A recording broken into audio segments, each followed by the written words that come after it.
오늘 우리에게 주신 하나님의 말씀은 시편 122편 1절에서 9절까지 말씀입니다. 저와 한 절씩 번갈아 가며 읽도록 하겠습니다. 마지막 절은 다 함께 읽겠습니다. 사람이 내게 말하기를 여호와의 집에 올라가자 할 때에 내가 기뻐하였도다. 예루살렘아 우리 발이 내 성문 안에 섰도다. 예루살렘아 너는 잘 짜여진 성읍과 같이 건설되었도다. 곧 여호와의 지파들이 여호와의 이름에 감사하려고 이스라엘의 전례대로 그리로 올라가는 도다. 거기에 심판의 보좌를 두셨으니 곧 다윗의 집의 보좌로다. 예루살렘을 위하여 평안을 구하라. 예루살렘을 사랑하는 자는 형통하리로다. 내 성 안에는 평안이 있고 내 궁중에는 형통함이 있을지어다. 내 형제와 친구를 위하여 이제 말하리니 내 가운데에 평안이 있을지어다. 다 함께 읽겠습니다. 여호와 우리 하나님의 집을 위하여 내가 너를 위하여 복을 구하리로다. 아멘. 이 시간 공지수 목사님께서 나오셔서 내 성 안에 평안이 있고 내 궁중에 형통함이 있을지어다를 제목으로 말씀 선포해 주시겠습니다. 할렐루야. 예배 오신 한 분 한 분을 축복합니다. 코로나가 아주 극심하게 퍼지고 있어서 용감한 분들이 예배에 나오겠다. 또 갈급한 분들이 진짜 예배하겠다. 온라인으로도 예배 드리시겠죠. 누가 예배할까? 사모함이 있고 기도가 필요하고 하나님을 의지해야 할, 또 기도하지 않으면 견딜 수 없는 분들이 예배하지 않는가. 특별히 수요 부흥 예배는 하여튼 믿음이 있고 또 간절함이 있고 사모하는 분들이 나오는 예배입니다. 위기 때 믿음이 나오고 어려울 때 진짜 믿음이 나옵니다. 한 분 한 분 오늘 예배 오신 여러분들의 걸음이 우리의 걸음이지만 하나님의 인도함이 있고 또 하나님이 예배하신 또 하나님의 은혜가 있는 자리인 줄로 믿습니다. 믿음의 예배를 드리시고 또 살아있는 번제물로 드리는 예배를 드리시고 예배 가운데 또 평안과 기쁨이 있는 복된 예배가 되기를 주님의 이름으로 축복합니다. 또 현장뿐만 아니라 온라인 영상 예배로 드리는 그 현장 속에도 하나님 동일하게 임하시고 그가 너로 인하여 기쁨을 이기지 못하신다. 그런 말씀처럼 하나님이 예배하는 자들을 기뻐하세요. 내 예배를 하나님이 정말 받으시나? 나를 기억하시나? 내가 여기 온 거 아시나? 다 아십니다. 하나님 여러분 한 분 한 분의 함께 드리지만 각자 드리는 모든 예배를 기억하시고 여러분들의 상황을 아시고 또 여러분의 간절한 기도 제목을 기억하시고 또 여러분들의 믿음의 예배를 받으시는 줄로 믿습니다. 이 예배는 원맨쇼가 아니에요. 또 일방적으로 하는 게 아니라 하나님과 호흡하면서 같이 숨을 쉬면서 영적으로 교류하는 겁니다. 이 시간 말씀을 들으면서 하나님 나 여기 왔습니다. 하나님 내 기도를 받아주시고 내 마음을 받아주시고 내 믿음을 끌어올려 주십시오 하면서 말씀을 듣고 예배하는 그 아름다운 시간 또 그 강력한 시간 소망 중에 하나님을 만나게 되기를 주님의 이름으로 축복합니다. 오늘 제목이 참 좋습니다. 내 성 안에 평안이 있고 내 궁중에 형통함이 있을지어다. 한번 따라하시죠. 내 성 안에 평안이 있고 내 궁중에 형통함이 있을지어다. 성 안에는 평안이 있고 궁중에는 형통함이 있다. 시편 120편부터 119편까지 우리가 말씀에 대해서 봤고 120편부터는 성전에 올라가면서 부르는 노래, 예배 시간에 나오면서 부르는 찬양, 이스라엘 백성들이 예루살렘 성전에 예배 드리러 가면서 드리는 그런 찬양인데 예루살렘 성 안에 또 예배를 드리는 사람들의 그 궁정 안에 또 그 성 안에 하나님의 평안과 형통함이 있다. 이런 말씀입니다. 이 코로나의 극도의 불안의 시기에 이 대한민국의 이 정권이 바뀌는 극도의 혼돈의 이 시기에 전 세계가 불안하고 경기가 출렁거리는 이 혼돈의 시기에 평안이 필요하죠. 형통함이 필요하죠. 하나님을 믿는 여러분들의 삶 안에 세계가 어떠하든 환경이 어떠하든 내 주변이 어떠하든 코로나가 어떠하든 여러분 안에 하나님의 평안이 있고 형통함이 있게 되기를 주님의 이름으로 축복합니다. 그런 예배의 자리로 함께 나아가자. 그런 예배의 초대가 우리 1절 말씀부터 있는데 1절을 같이 읽겠습니다. 1절입니다. 시작. 사람이 내게 말하기를 여호와의 집에 올라가자 할 때 내가 예배의 초대죠. 사람들이 내게 말하기를 여호와의 집에 올라가자. 야, 같이 예배하러 가자. 하나님 만나러 가자. 좋은 식사에 초대하는 거, 좋은 공연에 초대하는 거. 아주 비싼 공연팀이 와서 공연하는데 티켓을 선물로 받았다. 평생 한번 볼까 말까 아주 귀한 공연이다. 그런 초대장을 받았다면 기뻐하겠죠. 다른 스케줄을 취소해서라도 그 연주회를 보러 가겠죠. 아주 비싼, 아주 좋은 식당에 초대할 수 있는 어떤 초대장을 받았다. 그럼 기쁨으로 가겠죠. 예배의 자리는 그것보다 훨씬 더 귀한 하나님을 만나는 내 영이 살아나는 내 영혼에 숨을 쉬는 거룩한 회복이 있는 생명의 주님을 만나는 그러한 자리입니다. 그런 자리로 초대를 하는 거예요. 하나님은 함께 예배하는 자들에게 임하시죠. 물론 하나님은 혼자 예배하는 분들에게도 임하세요. 한 사람, 두 사람, 작은 그룹이 모여서 정성껏 예배하는 그 자리에도 하나님은 당연히 임하시죠. 성경에는 특별히 외롭게 예배하는 사람, 또 두 짝으로 기도하는 그런 간절한 기도가 강력한 굉장히 인상 깊은 예배의 자리로 남는 그런 기록들이 굉장히 많이 있습니다. 예배 중에 예배, 가장 최고의 예배라고 하는 창세기 22장 모리아산에서 아브라함이 이삭을 바치며 드린 예배, 몇 명이 드린 예배죠? 단 두 사람이 드린 예배입니다. 많이도 안 드렸어요. 그 단 두 사람이 드린 예배는 최고의 예배였고 하나님이 기뻐 받으시는 예배였고 하나님이 아브라함에게 복의 복을 더하시는 강력한 믿음의 조상이 되게 하는 믿음의 반열에 서게 하는 값비싼 예배였어요. 두 사람이 예배도 하나님은 기억하세요. 누가 봐주지 않아도 나 예배 가는 거 누가 알아주지 않아도 하나님은 여러분의 홀로 된 그 예배의 자리를 기억하시는 줄로 믿습니다. 바울과 실라가 빌립보 감옥에서 얻어 터지고 밤에 억울한데 하나님께 잘했는데 순종한 것밖에 없는데 하나님께 매맞고 드리는 그 찬양, 그 두 사람 가운데 하나님의 영이 임해서 옥토가 흔들리고 문이 열리고 창고가 풀리는 기적의 예배가 일어났습니다. 단 두 사람이 드린 예배입니다. 야곱은 고향을 떠나서 도망치면서 광야에서 예배를 드렸어요. 베델이라고 하는 자리에서 예배를 드렸죠. 한 사람이 드린 예배입니다.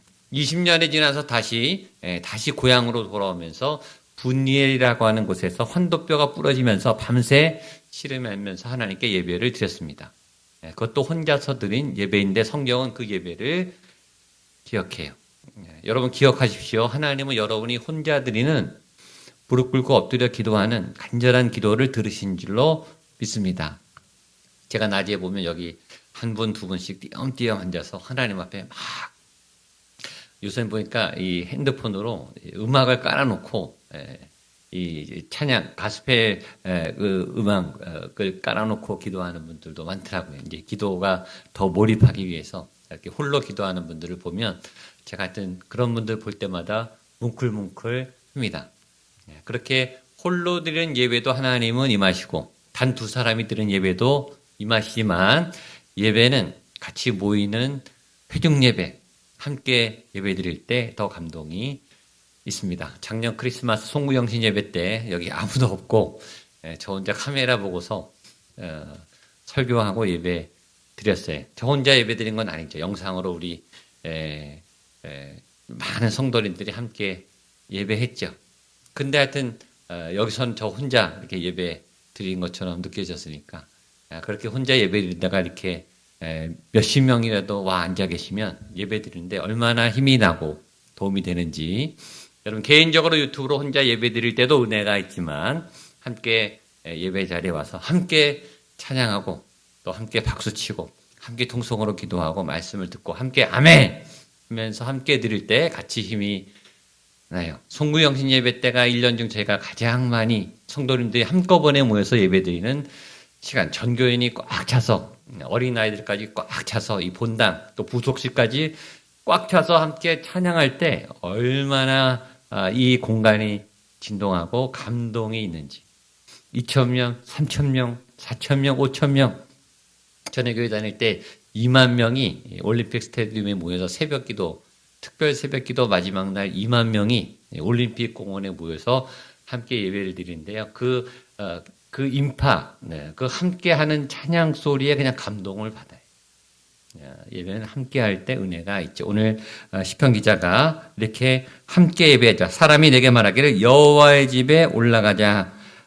함께 예배하자.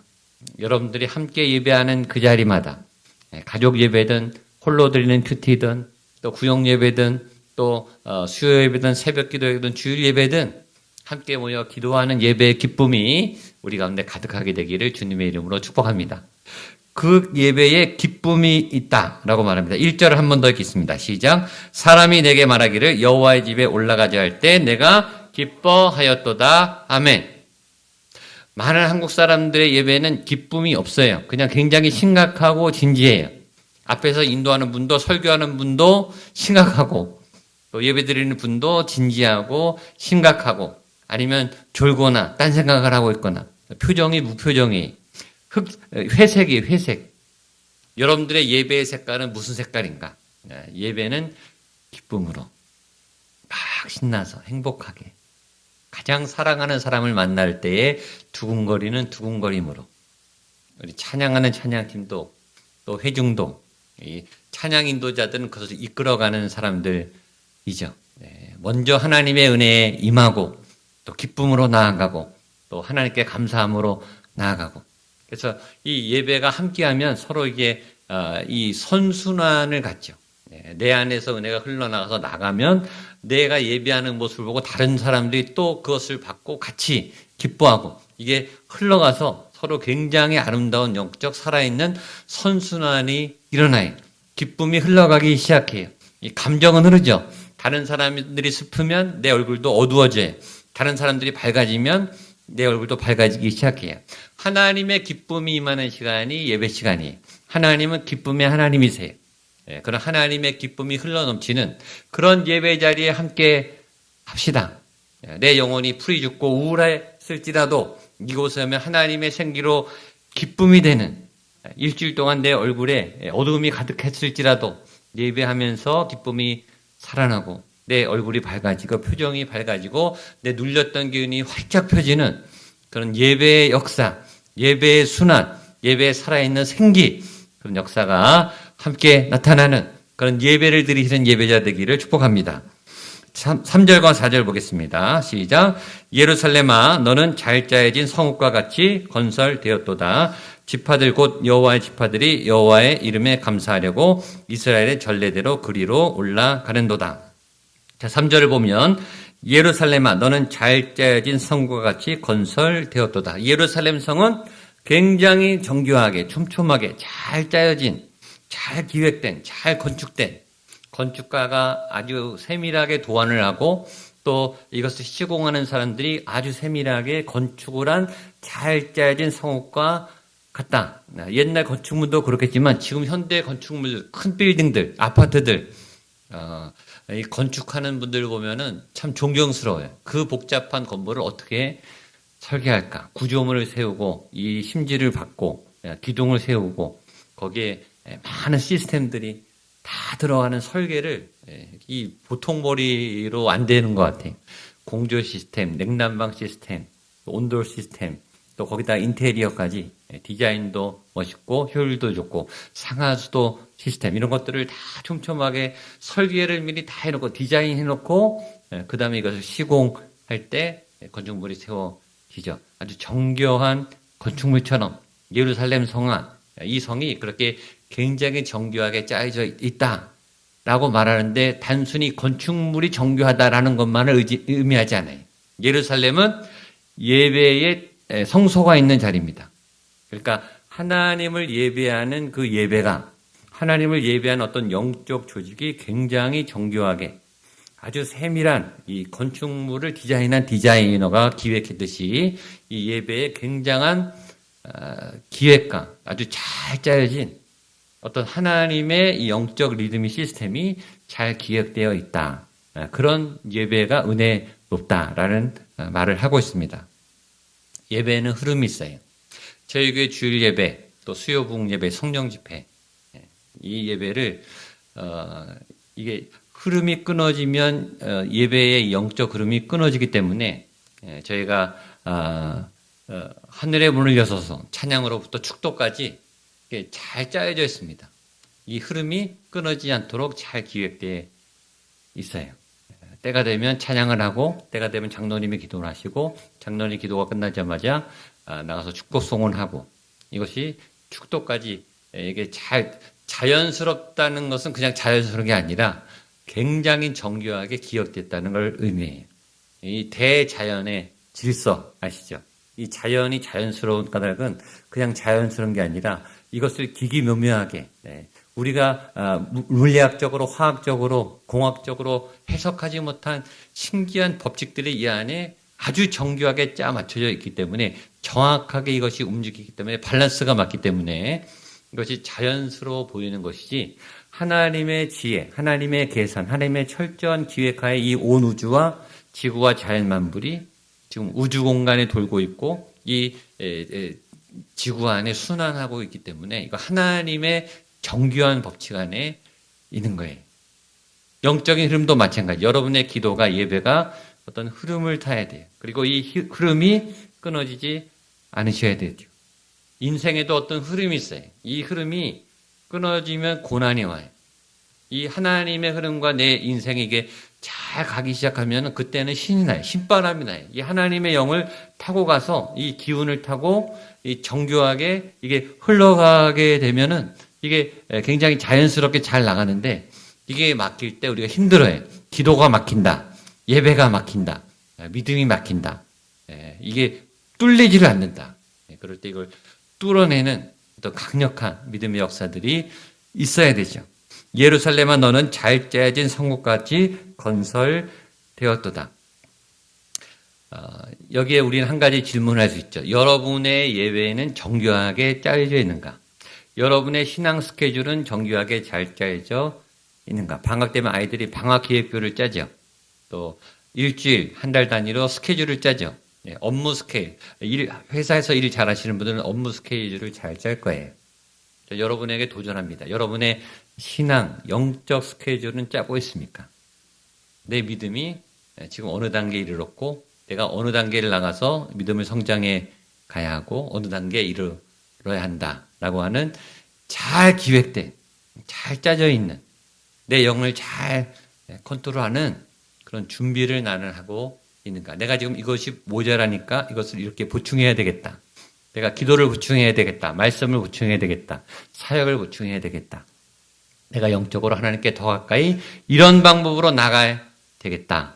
라고 하는 계획과 또 여러 연구들을 하셔야 되는 거예요. 그런 영적인 일들을 여러분들이 관심을 가지고 하게 되시기를 바랍니다. 여기 잘 짜졌다는 말이 동사로 쓰이면은 친구, 동료라고 하는 뜻이라고 합니다.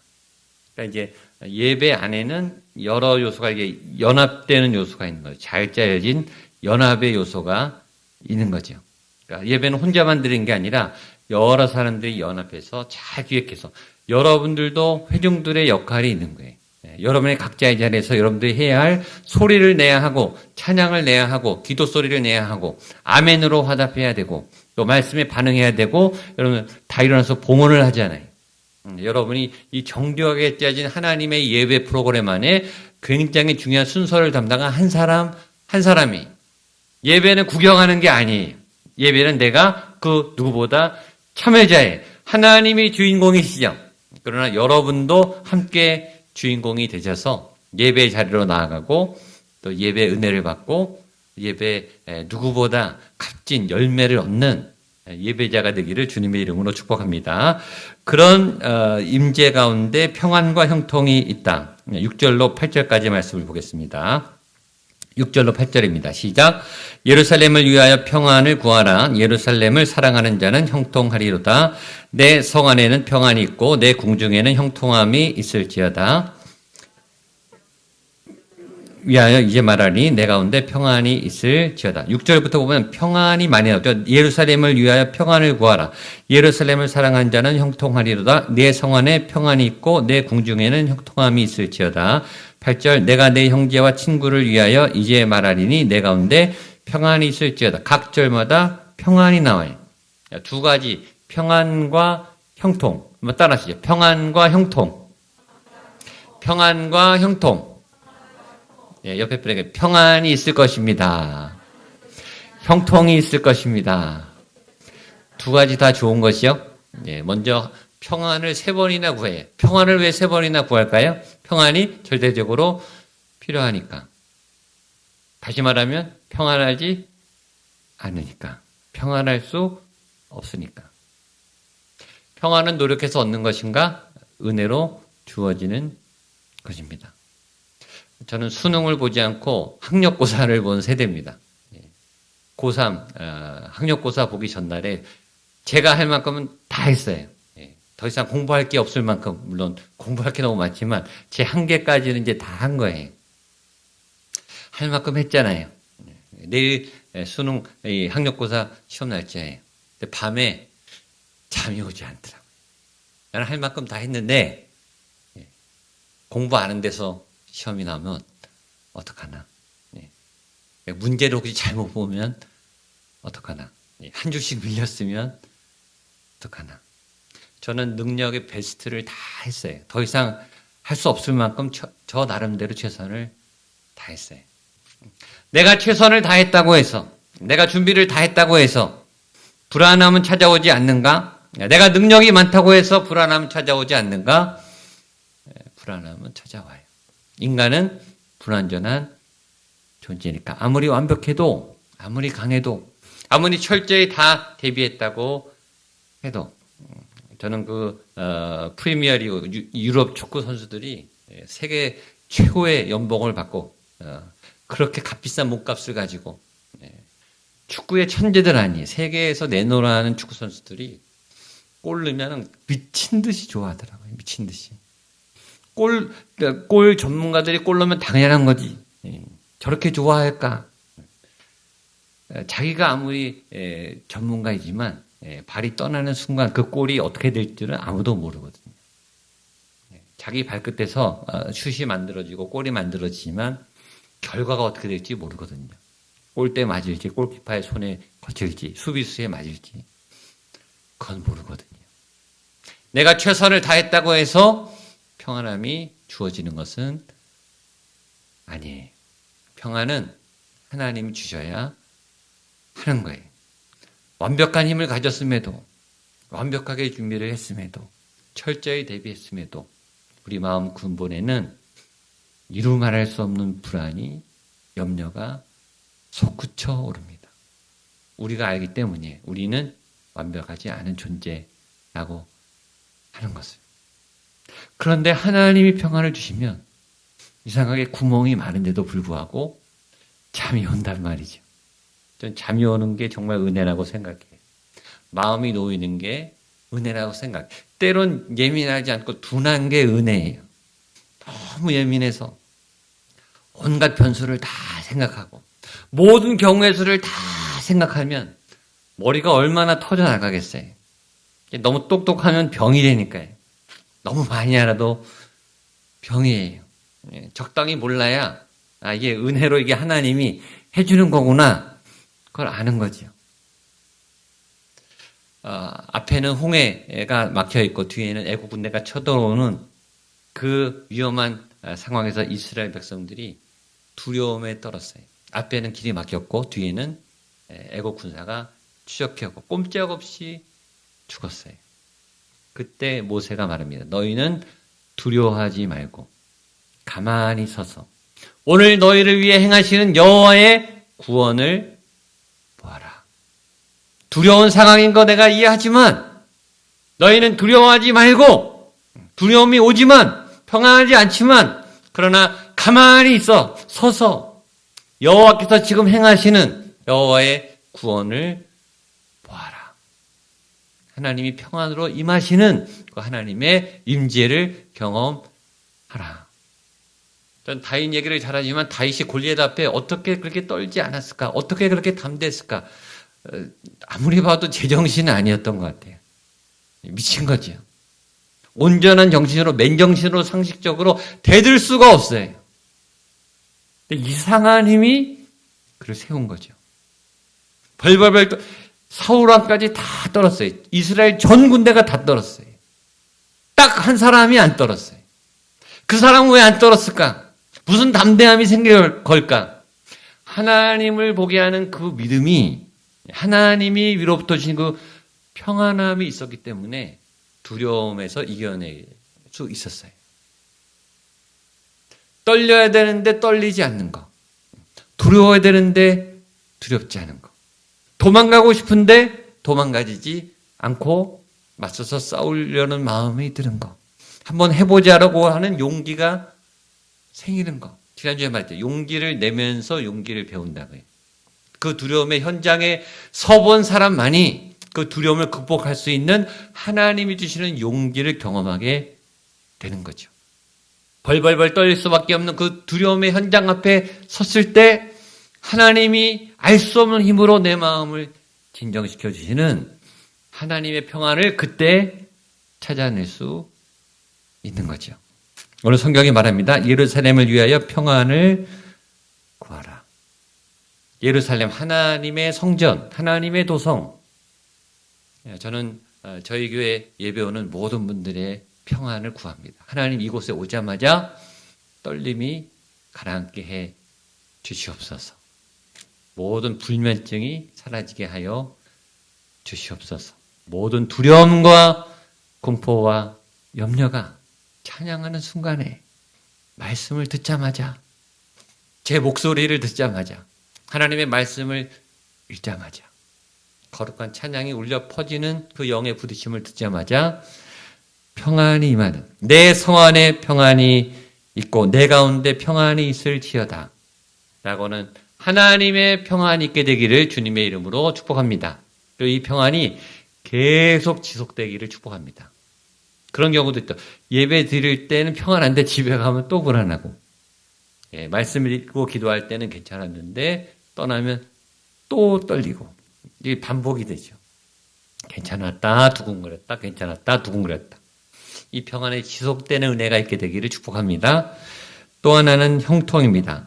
예루살렘 내 궁중에는 형통함이 있을지어다. 형통, 잘 되는 거죠. 일이 술술 풀리기 시작하는 거죠. 어떨 때는요, 그냥 도와주겠다는 사람들이 막 찾아와요. 막 돕겠다는 사람들이 찾아와요. 담임 목사 경험인데 갑자기 헌금하는 분들이 생겨요. 저랑 재정 장로님이 그 헌금 봉투를 놓고 노래할 때가 많아요. 갑자기 헌금이 들어와요. 갑자기. 전혀 예상하지 않은 분이, 모르는 분이 뭔가 이게 풀려나기 시작하는 거, 길이 열리기 시작하는 거. 어떤 때는 안 될 때는 지독히 안 되는데 이게 슬슬슬 풀려나가기 시작하면 슬슬슬 길이 홍해 문이 열리듯이 열리기 시작하는 형통함. 평안과 형통의 특징. 내가 만들어내는 게 아니, 내가 인위적으로 조작하는 게 아니, 하나님이 열어주셔야 해요.